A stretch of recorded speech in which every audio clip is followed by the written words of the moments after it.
ਸਤਿ ਸ਼੍ਰੀ ਅਕਾਲ ਸਟੂਡੈਂਟਸ, ਮੈਂ Rupinder Kaur, lecturer chemistry, Guru Nanak Dev polytechnic college Ludhiana.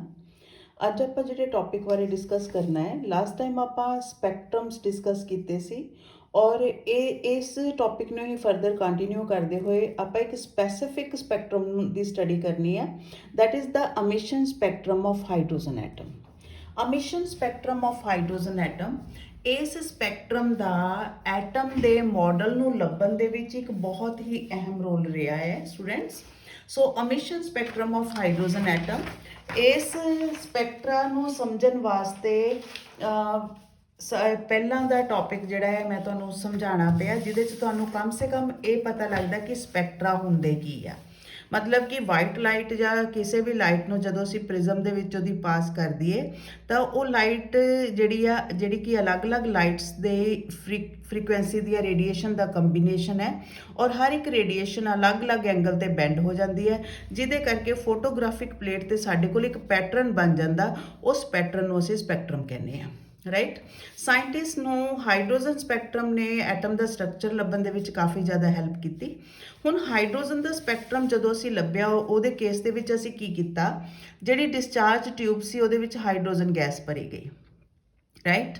ਔਰ ਇਹਦੇ ਤੇ ਲੋ ਪ੍ਰੈਸ਼ਰ ਤੇ ਹਾਈ ਵੋਲਟੇਜ ਜਦੋਂ ਅਪਲਾਈ ਕੀਤੀ ਗਈ ਤਾਂ ਇਸ ਹਾਈਡਰੋਜਨ ਗੈਸ ਜਿਹੜੀ ਹੈ ਇਸ ਟਿਊਬ ਦੇ ਵਿੱਚ ਗਲੋ ਹੋਣੀ ਸ਼ੁਰੂ ਹੋ ਗਈ ਔਰ ਇਹਦੇ 'ਚੋਂ ਜਿਹੜੀ ਲਾਈਟ ਨਿਕਲੀ ਉਹਨੂੰ ਅਸੀਂ ਸਲਿਟ ਦੇ ਵਿੱਚ ਉਹਦੀ ਪਾਸ ਕਰਕੇ ਇੱਕ ਬੀਮ ਦੇ ਵਿੱਚ ਚੇਂਜ ਕੀਤਾ ਔਰ ਪ੍ਰਿਜ਼ਮ ਦੇ ਵਿੱਚ ਉਹਦੀ ਪਾਸ ਕਰਨ ਤੋਂ ਬਾਅਦ ਸਾਡੇ ਕੋਲ ਇੱਕ ਲਾਈਨ ਨਹੀਂ, ਦੋ ਲਾਈਨ ਨਹੀਂ, ਬਲਕਿ ਲਾਈਨਸ ਜਿਹੜੀਆਂ ਲਾਈਨਾਂ ਦੇ ਗਰੁੱਪ ਆਏ, ਰਾਈਟ। ਔਰ ਇਹਨਾਂ ਗਰੁੱਪਸ ਨੂੰ ਅਸੀਂ ਸੀਰੀਜ਼ ਦਾ ਨਾਮ ਦਿੱਤਾ। ਸਾਰਿਆਂ ਨਾਲ ਪਹਿਲਾਂ ਕਿਉਂਕਿ ਇਹ ਸਪੈਕਟਰਮ ਪੜ੍ਹਿਆ ਗਿਆ ਸੀ, ਇਹ ਸਪੈਕਟਰਮ ਲੱਭਿਆ ਗਿਆ ਸੀ, ਇਸ ਕਰਕੇ ਸਾਇੰਟਿਸਟ ਵਾਸਤੇ ਇਹ ਇੱਕ ਨਵੀਂ ਚੀਜ਼ ਸੀ। ਜਿਹੜੇ ਸਾਇੰਟਿਸਟ ਨੇ ਜਿਹੜੀ ਸੀਰੀ ਦੀ ਸਟੱਡੀ ਕਰਦੇ ਗਏ ਉਹਨਾਂ ਦੇ ਨਾਮ ਤੇ ਉਸ ਸੀਰੀ ਦਾ ਨਾਮ ਪੈ ਗਿਆ। ਸੋ ਇਹ ਹਾਈਡਰੋਜਨ ਸਪੈਕਟਰਮ ਦੇ ਵਿੱਚ ਸਾਡੇ ਕੋਲ ਕੁੱਲ ਮਿਲਾ ਕੇ 5 ਗਰੁੱਪ ਆਉਂਦੇ ਆ ਲਾਈਨਸ ਦੇ, ਜਿਨ੍ਹਾਂ ਦੇ ਨਾਮ ਜਿਸ ਤਰ੍ਹਾਂ ਲੇਮਨ ਸੀਰੀ ਹੈ, ਬਾਲਮਰ ਸੀਰੀ, ਪਾਸਚਨ ਸੀਰੀ, ਬ੍ਰੈਕਿਟ ਸੀਰੀ ਤੇ ਪੀਫੰਡ ਸੀਰੀ। ਔਰ ਜ਼ਿਆਦਾਤਰ ਇਹ ਜਿਹੜੀਆਂ ਲਾਈਨਸ ਹੈ ਜਾਂ ਤਾਂ ਅਲਟਰਾਵਾਇਲਟ ਰੀਜਨ ਦੇ ਵਿੱਚ ਹੁੰਦੀਆਂ ਜਾਂ ਵਿਜ਼ੀਬਲ ਦੇ ਰੀਜਨ ਦੇ ਵਿੱਚ ਜਾਂ ਇਨਫਰਾਰੈਡ ਰੀਜਨ ਦੇ ਵਿੱਚ। ਇਹਨਾਂ ਦੇ ਵਿੱਚੋਂ ਜਿਹੜੀ ਲੇਮਨ ਸੀਰੀ ਆ ਉਹ ਯੂਵੀ ਰੀਜਨ ਦੇ ਵਿੱਚ ਹੁੰਦੀ ਆ, ਬਾਲਮਰ ਸੀਰੀ ਵਿਜ਼ੀਬਲ ਰੀਜਨ ਦੇ ਵਿੱਚ ਸਾਨੂੰ ਮਿਲਦੀ ਆ, ਪਾਸਚਨ ਸੀਰੀ ਇਨਫਰਾਰੈਡ ਰੀਜਨ ਦੇ ਵਿੱਚ ਮਿਲਦੀ ਆ, ਬ੍ਰੈਕਿਟ ਸੀਰੀ ਵੀ ਇਨਫਰਾਰੈਡ ਰੀਜਨ ਦੇ ਵਿੱਚ ਮਿਲਦੀ ਆ ਤੇ ਪੀਫੰਡ ਸੀਰੀ ਵੀ ਇਨਫਰਾਰੈਡ ਰੀਜਨ ਦੇ ਵਿੱਚ ਮਿਲਦੀ ਆ। ਸੋ ਕੁੱਲ ਮਿਲਾ ਕੇ ਸਾਡੇ ਕੋਲ ਇਸ ਤਰ੍ਹਾਂ ਦਾ ਜਿਹੜਾ ਸਪੈਕਟਰਮ ਆਉਂਦਾ ਹੈ, ਆ ਐਨਾ ਰੀਜਨ ਯੂਵੀ, ਇਸ ਤੋਂ ਬਾਅਦ ਆਹ ਵਾਲਾ ਰੀਜਨ ਵਿਜ਼ੀਬਲ, ਇਸ ਤੋਂ ਬਾਅਦ ਆਹ ਵਾਲਾ ਰੀਜਨ ਜਿਹੜਾ ਸਾਰਾ ਇਨਫਰਾਰੈਡ ਹੈ। ਇਸ ਇਨਫਰਾਰੈਡ ਰੀਜਨ ਦੇ ਵਿੱਚ ਪਾਸਚਨ ਸੀਰੀ ਆ, ਬ੍ਰੈਕਿਟ ਸੀਰੀ ਆ ਤੇ ਪੀਫੰਡ ਸੀਰੀ ਆ ਔਰ ਯੂਵੀ ਰੀਜਨ ਦੇ ਵਿੱਚ ਲੇਮਨ ਸੀਰੀ ਔਰ ਵਿਜ਼ੀਬਲ ਰੀਜਨ ਦੇ ਵਿੱਚ ਬਾਲਮਰ ਸੀਰੀ। ਇਹਨਾਂ ਸਾਰੀ ਸੀਰੀਜ਼ ਦੇ ਵਿੱਚੋਂ ਜਿਹੜੀ ਸੀਰੀਜ਼ ਪਹਿਲੇ ਨੰਬਰ ਤੇ ਫਾਈਂਡ ਆਊਟ ਕੀਤੀਆਂ ਗਈਆਂ ਸੀ ਉਹ ਬਾਲਮਰ ਸੀਰੀ ਸੀ। ਹੁਣ ਰਾਜੇ ਬੋਹਰ ਦੇ ਐਟੋਮਿਕ ਮਾਡਲ ਦੇ ਬੇਸ ਦੇ ਉੱਤੇ ਆਪਾਂ ਇਸ ਸਪੈਕਟਰਾ ਨੂੰ ਐਕਸਪਲੇਨ ਕਰਨਾ, ਰਾਈਟ। ਔਰ ਅਸੀਂ ਕਿਸ ਤਰੀਕੇ ਨਾਲ ਐਕਸਪਲੇਨ ਕਰ ਸਕਦੇ ਹਾਂ, ਬੋਹਰ ਦੇ ਐਟੋਮਿਕ ਮਾਡਲ ਦੇ ਮੁਤਾਬਿਕ ਜਿਹੜਾ ਐਟਮ ਹੈ, ਐਟਮ ਦੇ ਸੈਂਟਰ ਦੇ ਵਿੱਚ ਨਿਊਕਲੀਅਸ ਹੈ, ਰਾਈਟ। ਔਰ ਜਿਹੜੇ ਇਲੈਕਟ੍ਰੋਨ ਹੈ ਐਕਸਟਰਾ ਨਿਊਕਲੀਅਰ ਪਾਰਟ ਦੇ ਵਿੱਚ ਅਲੱਗ-ਅਲੱਗ ਸਰਕੂਲਰ ਪਾਥ ਦੇ ਵਿੱਚ ਰੋਟੇਟ ਕਰ ਰਹੇ ਆ ਔਰ ਇਹਨਾਂ ਸਰਕੂਲਰ ਪਾਥ ਨੂੰ ਅਸੀਂ ਕਹਿੰਦੇ ਆ orbits and this is known as the nucleus. ਮੰਨ ਲਓ ਅਸੀਂ ਹਾਈਡਰੋਜਨ ਦਾ ਹੀ ਕੇਸ ਲਿੱਤਾ, ਹਾਈਡਰੋਜਨ ਦਾ atomic number 1 and mass number ਵੀ 1 ਔਰ ਇਹਦੇ ਆਊਟਰਮੋਸਟ ਸ਼ੈਲ ਦੇ ਵਿੱਚ ਇੱਕੋ ਇਲੈਕਟ੍ਰੋਨ ਹੁੰਦਾ। ਹੁਣ ਇਹਦਾ ਆਊਟਰਮੋਸਟ ਸ਼ੈਲ ਆਈਓ ਹੋਊਗਾ ਔਰ ਇਸ ਸ਼ੈਲ ਦੇ ਵਿੱਚ ਕਿੰਨੇ ਇਲੈਕਟ੍ਰੋਨ ਹੈ, 1 ਇਲੈਕਟ੍ਰੋਨ ਹੈ ਸਾਡੇ ਕੋਲ, ਰਾਈਟ। ਜਦੋਂ ਮੰਨ ਲਓ ਹਾਈਡਰੋਜਨ ਦੇ ਇਸ ਇਲੈਕਟ੍ਰੋਨ ਨੂੰ ਕਿਸੇ ਸੋਰਸ ਤੋਂ એનર્ਜੀ ਮਿਲ ਗਈ ਤਾਂ ਇਹ ਇਲੈਕਟ੍ਰੋਨ ਉਸ એનર્ਜੀ ਨੂੰ ਐਬਜ਼ੌਰਬ ਕਰਕੇ ਮੰਨ ਲਓ ਕਿਸੇ ਐਟਮ ਦੇ ਵਿੱਚ ਇਹ ਪਹਿਲੇ ਸ਼ੈਲ ਦੂਸਰੇ ਸ਼ੈਲ ਦੇ ਵਿੱਚ ਚਲੇ ਗਿਆ, ਕਿਸੇ ਦੂਸਰੇ ਐਟਮ ਦੇ ਵਿੱਚ ਮੰਨ ਲਓ ਆ ਮੇਰੇ ਕੋਲ ਇੱਕ ਹੋਰ ਐਟਮ ਹੈ, ਕਿਉਂਕਿ ਅਸੀਂ ਗੈਸ ਫਿਲ ਕੀਤੀ ਹੈ ਜਿਹਦੇ 'ਚ ਇੱਕ ਐਟਮ ਨਹੀਂ ਬਲਕਿ ਲੱਖਾਂ ਹੀ ਹਾਈਡਰੋਜਨ ਗੈਸ ਦੇ ਜਿਹੜੇ ਐਟਮ ਹੈ ਇਹਦੇ 'ਚ ਪ੍ਰੈਜ਼ੈਂਟ ਹੋਣਗੇ ਔਰ ਹਰ ਕੋਈ ਐਟਮ ਇੱਕੋ ਜਿਹੀ ਰੇਡੀਏਸ਼ਨ ਐਬਜ਼ੌਰਬ ਨਹੀਂ ਕਰਦਾ, ਬਲਕਿ ਅਲੱਗ-ਅਲੱਗ ਐਟਮ ਅਲੱਗ-ਅਲੱਗ ਰੇਡੀਏਸ਼ਨ ਨੂੰ ਐਬਜ਼ੌਰਬ ਕਰਦੇ ਆ ਤੇ ਉਹਨਾਂ ਦੇ ਵਿੱਚ ਇਲੈਕਟ੍ਰੋਨ ਦੀ ਐਕਸਾਈਟੇਸ਼ਨ ਅਲੱਗ-ਅਲੱਗ ਲੈਵਲ ਤੇ ਹੁੰਦੀ ਆ। ਮੰਨ ਲਓ ਇਹਦੇ ਵਿੱਚ ਪਹਿਲੇ ਇਹ ਲੈਵਲ ਤੇ ਗਿਆ ਔਰ ਮੰਨ ਲਓ ਇਹ ਸਾਡੇ ਕੋਲ ਦੂਸਰਾ ਹਾਈਡਰੋਜਨ ਦਾ ਕੋਈ ਐਟਮ ਹੈ ਜਿਹਦੇ ਵਿੱਚ ਇਹ ਇਲੈਕਟ੍ਰੋਨ એનર્ਜੀ ਨੂੰ ਐਬਜ਼ੌਰਬ ਕਰਕੇ ਤੀਸਰੇ ਲੈਵਲ ਤੇ ਚਲਾ ਗਿਆ, ਰਾਈਟ। ਹੁਣ ਇਹਨਾਂ ਦੇ ਵਿੱਚੋਂ ਆਹ ਸ਼ਾਲ ਜਿਹੜੀ ਆ ਛੋਟੀ ਆ, ਇਸ ਕਰਕੇ ਇਹ ਜਿਹੜੀ ਐਕਸਾਈਟਿਡ ਸਟੇਟ ਹੈ ਇਲੈਕਟ੍ਰੋਨ ਦਾ ਘਰ ਨਹੀਂ ਹੁੰਦੀ, ਉਹਨੂੰ ਦੁਬਾਰਾ ਆਪਣੀ ਗਰਾਊਂਡ ਸਟੇਟ ਤੇ ਆਉਣਾ ਪੈਂਦਾ। ਜਦੋਂ ਇਲੈਕਟ੍ਰੋਨ ਦੁਬਾਰਾ ਆਪਣੀ ਗਰਾਊਂਡ ਸਟੇਟ ਤੇ ਆਣਗੇ ਤਾਂ ਜਿੰਨੀ એનર્ਜੀ ਇਹਨਾਂ ਨੇ ਐਬਜ਼ੌਰਬ ਕੀਤੀ ਸੀ ਓਨੀ એનર્ਜੀ ਇਹ ਅਮਿਟ ਕਰਨਗੇ, ਰਾਈਟ। ਔਰ ਇਸੇ ਤਰ੍ਹਾਂ ਇਸ ਦੇ ਵਿੱਚ ਇਲੈਕਟ੍ਰੋਨ ਜਿਹੜਾ ਹੈ ਪਹਿਲਾਂ E1 ਲੈਵਲ ਤੇ ਸੀ, ਮੁੜ ਕੇ E3 ਤੇ ਚਲਾ ਗਿਆ। ਇਹਦੇ ਚ E1 ਲੈਵਲ ਤੇ ਸੀ, ਮੁੜ ਕੇ E2 ਲੈਵਲ ਦੇ ਵਿੱਚ ਚਲਾ ਗਿਆ। ਤਾਂ ਇਹਦਾ energy difference E2 minus E1 ਹੈ। ਇਹਦਾ એનર્ਜੀ ਡਿਫਰੈਂਸ ਜਦੋਂ ਇਹ ਵਾਪਸ ਆਪਣੇ ਘਰ ਆਊਗਾ, ਇਹਦਾ એનર્ਜੀ ਡਿਫਰੈਂਸ ਜਿਹੜਾ ਹੈਗਾ E3 ਮਾਈਨਸ E1 ਹੈ। ਹੁਣ E3 ਮਾਈਨਸ E1 ਦੀ એનર્ਜੀ ਜ਼ਿਆਦਾ ਹੋਊਗੀ, E2 ਮਾਈਨਸ E1 ਦੀ એનર્ਜੀ ਘੱਟ ਹੋਊਗੀ। ਇਸ ਕਰਕੇ ਜਦੋਂ ਇਸ ਲੈਂਪ ਦੇ ਵਿੱਚੋਂ ਦੀ ਜਿੰਨੀਆਂ ਰੇਡੀਏਸ਼ਨ ਨਿਕਲਣਗੀਆਂ ਉਹਨਾਂ ਦੀ એનર્ਜੀ ਸੇਮ ਨਹੀਂ ਹੋਊਗੀ, ਉਹਨਾਂ ਦੀ ਫ੍ਰੀਕੁਐਂਸੀ ਸੇਮ ਨਹੀਂ ਹੋਊਗੀ। ਦੇਖਣ ਨੂੰ ਤਾਂ ਉਹ ਸਾਰੀਆਂ ਇੱਕੋ ਹੀ ਲਾਈਟ ਪੈਦਾ ਕਰ ਰਹੀਆਂ, ਪਰ ਇਸ ਪ੍ਰਿਜ਼ਮ ਦੇ ਵਿੱਚੋਂ ਦੀ ਪਾਸ ਹੋਣ ਤੋਂ ਬਾਅਦ ਅਲੱਗ-ਅਲੱਗ ਫ੍ਰੀਕੁਐਂਸੀ ਦੀਆਂ ਰੇਡੀਏਸ਼ਨ ਟੋਟਲੀ ਇੱਕ ਦੂਜੇ ਤੋਂ ਸੈਪਰੇਟ ਆਊਟ ਹੋ ਜਾਂਦੀਆਂ ਔਰ ਸਾਡੇ ਕੋਲ ਗਰੁੱਪਸ, ਲਾਈਨਸ ਦੇ ਗਰੁੱਪ ਬਣਾ ਲੈਂਦੀਆਂ ਜਿਨ੍ਹਾਂ ਨੂੰ ਅਸੀਂ ਸੀਰੀਜ਼ ਕਹਿੰਦੇ ਆ, ਰਾਈਟ। ਸੋ ਇਹ ਜਿਹੜੀ ਐਕਸਪਲੇਨੇਸ਼ਨ ਸੀਗੀ ਇਹ ਰਦਰਫੋਰਡ ਦੇ ਮਾਡਲ ਦੇ ਬੇਸ ਤੇ ਹੀ ਅਸੀਂ ਐਕਸਪਲੇਨ ਕਰ ਸਕਦੇ ਸੀ, ਅਦਰਵਾਈਜ਼ ਇਹਨੂੰ ਐਕਸਪਲੇਨ ਕਰਨਾ ਪੋਸੀਬਲ ਨਹੀਂ ਸੀਗਾ। ਸੋ ਜਦੋਂ ਇਹ ਇਲੈਕਟ੍ਰੋਨ એનર્ਜੀ ਐਬਜ਼ੌਰਬ ਕਰਦੇ ਆ, ਸਾਰੇ ਇਲੈਕਟ੍ਰੋਨ ਇੱਕੋ ਹੀ ਲੈਵਲ ਤੇ ਜੰਪ ਨਹੀਂ ਕਰਦੇ, ਅਲੱਗ-ਅਲੱਗ ਇਲੈਕਟ੍ਰੋਨ ਅਲੱਗ-ਅਲੱਗ ਲੈਵਲ ਤੇ ਜੰਪ ਕਰਦੇ ਆ। ਹੁਣ ਜੇ ਅਸੀਂ ਇਸ ਡਾਇਗਰਾਮ ਨੂੰ ਸਮਝਣਾ ਹੋਵੇ, ਇਸ ਸਪੈਕਟਰਾ ਨੂੰ ਸਮਝਣਾ ਹੋਵੇ, ਮੰਨ ਲਓ ਅਸੀਂ ਹਾਈਡਰੋਜਨ ਦਾ ਐਟਮ ਡਰਾ ਕਰਨਾ ਹੈ, ਰਾਈਟ। ਸਾਡੇ ਕੋਲ ਹਾਈਡਰੋਜਨ ਦੇ ਅਲੱਗ-ਅਲੱਗ ਲੈਵਲ ਜਿਹੜੇ ਆ ਉਹ ਅਸੀਂ ਡਰਾ ਕਰਨੇ ਆ। ਦਿਸ ਇਜ਼ ਪਹਿਲਾ ਸ਼ੈਲ ਜਿਹਦੇ ਵਿੱਚ n ਦੀ ਵੈਲਿਊ ਸਾਡੇ ਕੋਲ 1 ਹੈ। That one is second shell ਜਿਹਦੇ 'ਚ n ਦੀ ਵੈਲਿਊ ਅਸੀਂ 2 ਲੈ ਲਈ। ਜਿਵੇਂ ਜਿਵੇਂ ਮੈਂ n ਦੀ ਵੈਲਿਊ ਵਧਾਉਂਦੀ ਜਾਊਂਗੀ ਜਿਹੜਾ ਲੈਵਲ ਦਾ ਆਪਸੀ ਡਿਫਰੈਂਸ ਹੈ ਉਹ ਘਟਦਾ ਜਾਊਗਾ।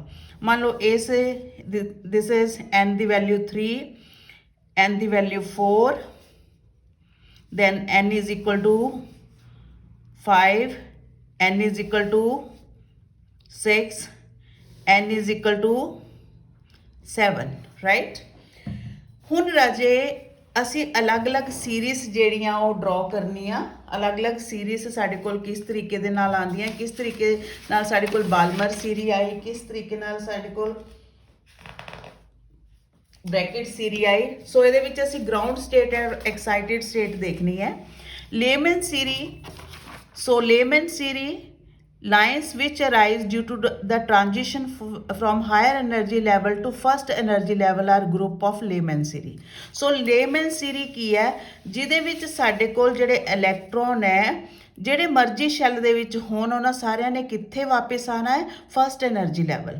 ਸੋ ਲੇਮਨ ਸੀਰੀ ਵਾਸਤੇ ਜਿਹੜੀ ਗਰਾਊਂਡ ਸਟੇਟ ਹੈ, so first is Lyman series, that is Lyman series. Lyman series ਵਾਸਤੇ ਜਿਹੜੀ ਗਰਾਊਂਡ ਸਟੇਟ ਹੈ n1 ਉਹ ਹਮੇਸ਼ਾ 1 ਹੋਊਗੀ।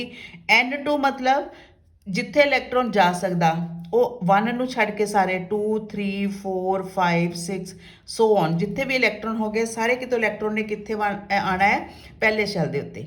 ਮੰਨ ਲਓ ਜੇ ਸਾਡੇ ਕੋਲ ਇਲੈਕਟ੍ਰੋਨ ਸੈਕਿੰਡ ਸ਼ੈਲ ਤੇ ਆ, ਉਹਦੇ 'ਚ ਵੀ ਪਹਿਲੇ ਤੇ ਆਊਗਾ, ਥਰਡ ਤੋਂ ਵੀ ਪਹਿਲੇ ਦੇ ਵਿੱਚ, ਫੋਰਥ ਤੋਂ ਵੀ ਪਹਿਲੇ ਦੇ ਵਿੱਚ, ਫਿਫਥ ਤੋਂ ਵੀ ਪਹਿਲੇ ਦੇ ਵਿੱਚ, ਸਿਕਸ ਤੋਂ ਵੀ ਪਹਿਲੇ ਦੇ ਵਿੱਚ, 7 ਤੋਂ ਵੀ ਪਹਿਲੇ ਦੇ ਵਿੱਚ। ਸੋ ਇਹਨਾਂ ਦੇ ਵਿੱਚੋਂ ਜੇ ਅਸੀਂ ਦੇਖੀਏ ਤਾਂ ਸਾਰੇ ਨਾਲੋਂ ਜ਼ਿਆਦਾ એનર્ਜੀ ਦੀ ਲਾਈਨ ਕਿਹੜੀ ਹੋਊਗੀ, ਦਿਸ ਵਨ, ਔਰ ਸਾਰੇ ਨਾਲੋਂ ਘੱਟ એનર્ਜੀ ਦੀ ਲਾਈਨ ਇਹ ਵਾਲੀ। ਤਾਂ ਇਹ ਲਾਈਨ ਘੱਟ ਬ੍ਰਾਈਟ ਹੋਊਗੀ, ਆਹ ਲਾਈਨ ਜਿਹੜੀ ਆ ਉਹ ਇਹ ਲਾਈਨ ਦੀ એનર્ਜੀ ਜਿਹੜੀ ਆ ਉਹ ਜ਼ਿਆਦਾ ਹੋਊਗੀ। ਸੋ ਇੱਥੇ ਸਾਡੇ ਕੋਲ ਸਪੈਕਟਰਲ ਲਾਈਨ ਜਿਹੜੀਆਂ ਬਣਨਗੀਆਂ ਔਰ ਇਸ ਲਾਈਨਸ ਦੇ ਗਰੁੱਪ ਨੂੰ ਅਸੀਂ ਕੀ ਕਵਾਂਗੇ, this series known as the Lyman series. ਔਰ ਨੈਕਸਟ ਸੈਕਿੰਡ ਸਾਡੇ ਕੋਲ ਕਿਹੜੀ ਸੀਰੀ ਆ ਗਈ ਜੀ, ਬਾਲਮਰ ਸੀਰੀਜ਼।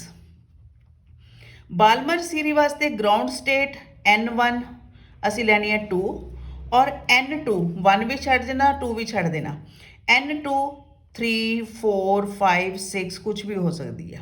ਚਾਹੇ ਇਲੈਕਟ੍ਰੋਨ ਤੀਜੇ ਸ਼ੈਲ ਤੇ ਹੈ, ਚੌਥੇ, ਪੰਜਵੇਂ, ਛੇਵੇਂ, ਜਿਹੜੇ ਮਰਜ਼ੀ ਸ਼ੈਲ ਤੇ ਹੈਗੇ ਆ, ਵਾਪਸ ਕਿੱਥੇ ਆਣਾ ਉਹਨੇ? ਦੂਸਰੇ ਸ਼ੈਲ ਤੇ। ਤਾਂ ਇਲੈਕਟ੍ਰੋਨ ਸਾਡੇ ਕੋਲ ਤੀਸਰੇ ਤੋਂ ਵੀ ਦੂਸਰੇ ਤੇ, ਚੌਥੇ ਤੋਂ ਵੀ ਦੂਸਰੇ ਤੇ, ਪੰਜਵੇਂ ਤੋਂ ਵੀ ਦੂਸਰੇ ਤੇ, ਛੇਵੇਂ ਤੋਂ ਵੀ ਦੂਸਰੇ ਤੇ, ਸੱਤਵੇਂ ਤੋਂ ਵੀ ਦੂਸਰੇ ਤੇ। ਤਾਂ ਇਹਦੇ ਕੇਸ ਦੇ ਵਿੱਚ ਜਿਹੜੀਆਂ ਸਾਡੇ ਕੋਲ ਲਾਈਨਸ ਆਣਗੀਆਂ, ਉਹਨਾਂ ਦੇ ਗਰੁੱਪ ਨੂੰ ਅਸੀਂ ਕੀ ਕਹਿੰਦੇ ਆ? This series known as the Balmer series, right. ਇਸ ਤੋਂ ਬਾਅਦ ਬਾਲਮਰ ਸੀਰੀ ਤੋਂ ਬਾਅਦ ਅਗਲੀ ਸੀਰੀ ਜਿਹੜੀ ਸਾਡੇ ਕੋਲ ਹੈਗੀ ਆ ਜੀ, ਪਾਸਚਨ ਸੀਰੀ, ਤੀਸਰੇ ਨੰਬਰ ਤੇ। ਪਾਸਚਨ ਸੀਰੀਜ਼, ਪਾਸਚਨ ਸੀਰੀ ਦੇ ਕੇਸ ਦੇ ਵਿੱਚ ਗਰਾਊਂਡ ਸਟੇਟ N1 ਦੀ ਵੈਲਿਊ ਅਸੀਂ 2 ਆਲਰੇਡੀ ਇੱਥੇ ਲਿੱਤੀ, ਇੱਥੇ ਕਿੰਨੀ ਲਵਾਂਗੇ? 3। ਔਰ N2 ਦੀ ਵੈਲਿਊ 3 ਤੱਕ ਸਾਰੀਆਂ ਵੈਲਿਊ ਛੱਡ ਦੇਣੀਆਂ, ਔਨਵਰਡ ਜਿਹੜੀਆਂ ਵੀ ਵੈਲਿਊ ਹੈਗੀਆਂ 4 5 6 7। ਮਤਲਬ ਇਲੈਕਟ੍ਰੋਨ ਜਿਹੜੇ ਮਰਜ਼ੀ ਲੈਵਲ ਤੇ ਆ, ਵਾਪਸ ਕਿੱਥੇ ਆਣਾ ਹੈ? ਤੀਸਰੇ ਤੇ। ਸੋ ਜੇ ਇਲੈਕਟ੍ਰੋਨ ਚੌਥੇ ਸ਼ੈਲ ਦੇ ਵਿੱਚ ਹੈ, ਚੌਥੇ ਤੋਂ ਵੀ ਤੀਸਰੇ 'ਚ, ਪੰਜਵੇਂ ਤੋਂ ਵੀ, ਛੇਵੇਂ ਤੋਂ ਵੀ, ਦੈਨ ਸੱਤਵੇਂ ਤੋਂ ਵੀ, ਠੀਕ ਹੈ। ਇਹਦੇ ਕੇਸ ਦੇ ਵਿੱਚ ਜਿਹੜੀਆਂ ਸਾਡੇ ਕੋਲ ਲਾਈਨਸ ਆਣਗੀਆਂ, ਉਹ ਕਿਹੜੀ ਇਹ ਰੀਜ਼ਨ ਦੇ ਵਿੱਚ ਆਣਗੀਆਂ? That is in the IR region, infrared region, right. So ਇਹ ਜਿਹੜੀ ਸੀਰੀਜ਼ ਸਾਡੇ ਕੋਲ ਆ ਗਈ, this series known as Paschen series. ਇਸ ਤੋਂ ਬਾਅਦ ਚੌਥੇ ਨੰਬਰ ਤੇ ਜਿਹੜੀ ਸਾਡੇ ਕੋਲ Brackett series, Brackett series. Brackett series ਦੇ ਕੇਸ ਦੇ ਵਿੱਚ ਗਰਾਊਂਡ ਸਟੇਟ ਦੀ ਵੈਲਿਊ 4 ਔਰ ਐਕਸਾਈਟਿਡ ਸਟੇਟ ਦੀ ਵੈਲਿਊ 4 ਤੱਕ ਸਾਰੀਆਂ ਵੈਲਿਊ ਛੱਡ ਕੇ 5 6 7 ਐਂਡ ਸੋ ਔਨ। ਇਲੈਕਟ੍ਰੋਨ ਚਾਹੇ ਪੰਜਵੇਂ ਲੈਵਲ ਤੇ ਹੈ, ਚਾਹੇ ਛੇਵੇਂ, ਚਾਹੇ ਸੱਤਵੇਂ, ਆਉਣਾ ਕਿੱਥੇ ਉਹਨਾਂ ਨੇ? ਚੌਥੇ ਲੈਵਲ ਤੇ। ਸੋ ਚੌਥਾ ਲੈਵਲ ਆ ਵਾਲਾ ਹੈ। ਇਲੈਕਟ੍ਰੋਨ ਪੰਜਵੇਂ ਤੋਂ ਵੀ ਚੌਥੇ ਤੇ, ਛੇਵੇਂ ਤੋਂ ਵੀ ਚੌਥੇ ਤੇ, ਸੱਤਵੇਂ ਤੋਂ ਵੀ ਚੌਥੇ ਤੇ। ਇਹਦੇ ਕੇਸ ਦੇ ਵਿੱਚ ਜਿਹੜੀਆਂ ਲਾਈਨਸ ਆਣਗੀਆਂ, these lines are known as Brackett series, Brackett series, right. ਇਸ ਤੋਂ ਬਾਅਦ ਪੰਜਵੀਂ ਜਿਹੜੀ ਸੀਰੀ ਹੈ, ਇਹਨੂੰ ਅਸੀਂ ਕਹਿੰਦੇ ਆ ਪੀਫੰਡ ਸੀਰੀਜ਼। ਸੀਰੀਜ਼ ਕਿਹਨੂੰ ਕਹਿੰਦੇ ਆ ਬੇਟਾ? ਲਾਈਨ, ਜਿਹੜੇ ਸਾਡੇ ਕੋਲ ਲਾਈਨਸ ਦੇ ਗਰੁੱਪ ਆ ਰਹੇ ਆ। ਇਹਦੇ ਕੇਸ ਦੇ ਵਿੱਚ ਜਿਹੜੀ ਗਰਾਊਂਡ ਸਟੇਟ ਹੈ N1, 4 ਤੱਕ ਛੱਡ ਦੋ ਵੈਲਿਊ 5, ਔਰ N2 ਕੀ ਆ ਗਈ? 6 7 8 ਐਂਡ ਸੋ ਔਨ। ਇਹ ਸਾਰੀਆਂ ਲਾਈਨਾਂ, ਮਤਲਬ ਇਹ ਜਿਹੜੇ ਸ਼ੈਲ ਹੈ ਅਨਕਾਊਂਟੇਬਲ ਹੈ, ਗਾਂ ਦੀ ਗਾਂ ਇਹ ਜਾਈ ਜਾਣੇ ਆ। ਲੇਕਿਨ ਕਿਉਂਕਿ ਸਾਡੇ ਕੋਲ ਹਜੇ ਤੱਕ ਪੀਰੀਓਡਿਕ ਟੇਬਲ ਦੇ ਵਿੱਚ ਕਿੰਨੇ ਗਰੁੱਪਸ ਬਾਰੇ ਪਤਾ ਹੈ, ਕਿੰਨੇ ਪੀਰੀਅਡ ਹੈ, ਸਾਡੇ ਕੋਲ 8 ਪੀਰੀਅਡ ਹੈ। ਤਾਂ ਮੈਕਸਿਮਮ ਅਸੀਂ 8 ਪੀਰੀਅਡ ਤੱਕ ਹੀ ਜਿਹੜੀ ਸ਼ੈਲ ਹੈ ਉਹਨਾਂ ਦੀ ਗਿਣਤੀ ਕਰਦੇ ਆ, ਇਦੂਗਾ ਗਿਣਤੀ ਹਜੇ ਨਹੀਂ ਕਰਦੇ। n = 8 ਮੰਨ ਲੈਂਦੇ ਆ। ਸੋ ਸਾਡੇ ਕੋਲ ਗਰਾਊਂਡ ਸਟੇਟ ਕਿਹੜੀ ਆ? 5th one, this one। ਤਾਂ ਇਲੈਕਟ੍ਰੋਨ ਚਾਹੇ 6 ਦੇ ਉੱਤੇ ਫਿਰ ਵੀ 5th ਤੇ, 7 ਤੋਂ ਵੀ, 8 ਤੋਂ ਵੀ। ਔਰ ਇੱਥੇ ਜਿਹੜੀਆਂ ਸਾਡੇ ਕੋਲ ਲਾਈਨਸ ਆਣਗੀਆਂ, they are known as Pfund series, Pfund series.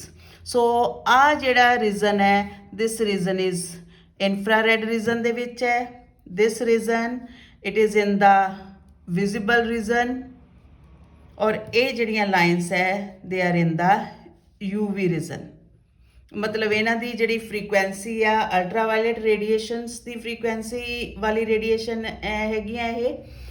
ਇਹਨਾਂ ਦੀ ਫ੍ਰੀਕੁਐਂਸੀ ਵਿਜ਼ੀਬਲ ਰੀਜ਼ਨ ਵਾਲੀ ਰੇਡੀਏਸ਼ਨ ਵਾਲੀ ਫ੍ਰੀਕੁਐਂਸੀ ਆ, ਔਰ ਇਹਨਾਂ ਦੀ ਆਈਆਰ ਰੀਜ਼ਨ ਵਾਲੀ। ਸੋ ਇਹ ਸਪੈਕਟਰਮ, ਜੇ ਸਾਨੂੰ ਇਹ ਪਤਾ ਲੱਗਿਆ ਬੋਹਰ ਦੇ ਮਾਡਲ ਦੇ ਥਰੂ ਕਿ ਐਟਮ ਦੇ ਵਿੱਚ ਅਲੱਗ-ਅਲੱਗ ਔਰਬਿਟਸ ਹੈ, ਔਰ ਉਹ ਔਰਬਿਟਸ ਦੇ ਵਿੱਚ ਇਲੈਕਟ੍ਰੋਨ ਰਿਵੋਲਵ ਕਰਦੇ ਆ, ਔਰ ਇਹ ਇੱਕ ਲੈਵਲ ਤੋਂ ਦੂਸਰੇ ਲੈਵਲ ਤੇ ਉਦੋਂ ਹੀ ਜੰਪ ਕਰ ਸਕਦੇ ਆ ਜਦੋਂ ਇਹ એનર્ਜੀ ਐਕਸਚੇਂਜ ਕਰਦੇ ਆ। ਔਰ ਜਦੋਂ એનર્ਜੀ ਐਬਜ਼ੌਰਬ ਹੋਊਗੀ ਤਾਂ ਇਲੈਕਟ੍ਰੋਨ ਹਮੇਸ਼ਾ ਲੋਅਰ ਲੈਵਲ ਤੋਂ ਅਪਰ ਲੈਵਲ ਵੱਲ ਨੂੰ ਜਾਣਗੇ, ਔਰ ਜਦੋਂ એનર્ਜੀ ਇਮਿਟ ਹੋਊਗੀ ਇਲੈਕਟ੍ਰੋਨ ਹਮੇਸ਼ਾ ਅਪਰ ਲੈਵਲ ਤੋਂ ਲੋਅਰ ਲੈਵਲ ਵੱਲ ਨੂੰ ਆਣਗੇ। ਔਰ ਜਿਹੜੀ ਇਹ ਰੇਡੀਏਸ਼ਨ ਨੂੰ ਇਮਿਟ ਕਰਦੇ ਆ ਲਾਈਟ ਦੀ ਫਾਰਮ ਦੇ ਵਿੱਚ, ਔਰ ਉਹ ਲਾਈਟ ਨੂੰ ਜਦੋਂ ਅਸੀਂ ਕਿਸੇ ਵੀ ਪ੍ਰਿਜ਼ਮ 'ਚੋਂ ਪਾਸ ਕਰੀਏ ਤਾਂ ਸਾਡੇ ਕੋਲ ਇੱਦਾਂ ਦੇ ਪੈਟਰਨਸ ਆਉਂਦੇ ਆ, ਜਿਨ੍ਹਾਂ ਪੈਟਰਨਸ ਨੂੰ ਅਸੀਂ ਸਪੈਕਟਰਮ ਕਹਿੰਦੇ ਆ। ਤਾਂ ਹਾਈਡਰੋਜਨ ਐਟਮ ਦੇ ਸਪੈਕਟਰਮ ਨੂੰ ਕਾਫੀ ਹੱਦ ਤੱਕ ਸੋਲਵ ਕਰਨ ਦੇ ਵਿੱਚ ਬੋਹਰ ਦੇ ਐਟੋਮਿਕ ਮਾਡਲ ਨੇ ਮਦਦ ਕੀਤੀ। ਕਿਉਂ? ਸਾਡੇ ਕੋਲ ਹਾਈਡਰੋਜਨ ਦੇ ਸਪੈਕਟਰਮ ਦੇ ਵਿੱਚ ਇੰਨੀਆਂ ਜ਼ਿਆਦਾ ਲਾਈਨਸ ਜਿਹੜੀਆਂ ਆਉਂਦੀਆਂ ਹੈ। ਸੋ ਇਹਨਾਂ ਲਾਈਨਸ ਨੂੰ ਉਹਨਾਂ ਸਾਇੰਟਿਸਟ ਦੇ ਨਾਮ ਤੇ ਨਾਮ ਰੱਖ ਦਿੱਤਾ ਗਿਆ ਜਿਹੜੇ ਸਾਇੰਟਿਸਟ ਨੇ ਇਹਨਾਂ ਦੀ ਰਿਸਰਚ ਕੀਤੀ ਸੀ। ਸੋ ਦਿਸ ਵਨ ਇਜ਼ ਲੇਮਨ ਸੀਰੀ, ਬਾਲਮਰ ਸੀਰੀ, ਪਾਚਨ ਸੀਰੀ, ਬ੍ਰੈਕਿਟ ਸੀਰੀ ਐਂਡ ਪੀਫੰਡ ਸੀਰੀ। ਆਹ ਸੀਰੀ ਆਈਆਰ ਰੀਜਨ 'ਚ ਹੈ, ਵਿਜ਼ੀਬਲ 'ਚ ਹੈ, ਆਹ ਯੂਵੀ ਰੀਜਨ 'ਚ ਹੈ। So this is all about the spectrum. So ਇਹਦੇ ਵਿੱਚੋਂ ਜਿੰਨੇ ਵੀ ਇੰਪੋਰਟੈਂਟ ਕੁਐਸਚਨ ਬਣਦੇ ਆ ਉਹ ਤੁਸੀਂ ਚੰਗੀ ਤਰ੍ਹਾਂ ਕਰ ਲੈਣੇ students. Thank you very much students.